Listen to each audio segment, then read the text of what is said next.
Olá, estamos aqui na humilde residência da Fer. Então a gente veio dar oi pra vocês, muito educadamente. Vamos chegar assim no próximo local que a gente for. Olá! Olá! Olá! Olá! Olá, filhos da puta! Daí, filhos da puta, como é que vocês estão? Filhos da puta! Meu Deus!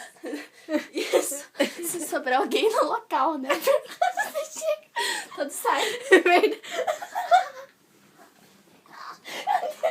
Olha o que essa cidade faz com duas pessoas.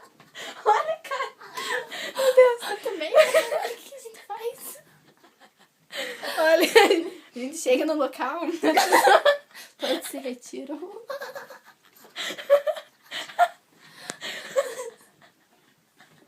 A gente vai no churrasco. A gente tem que fazer um tour porque não tem nada pra fazer. Que nem não tem amigo.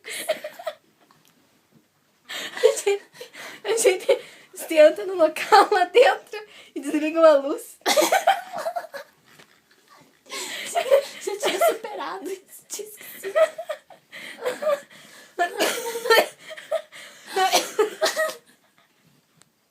Meu Deus, cara. A gente sofre bruma.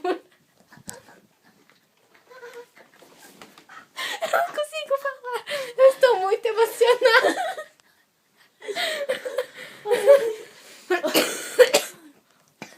A gente sofre bruma. Eu não consigo falar. Fale você. Falou o quê? Sofre bullying. A gente sofre bullying com as pessoas.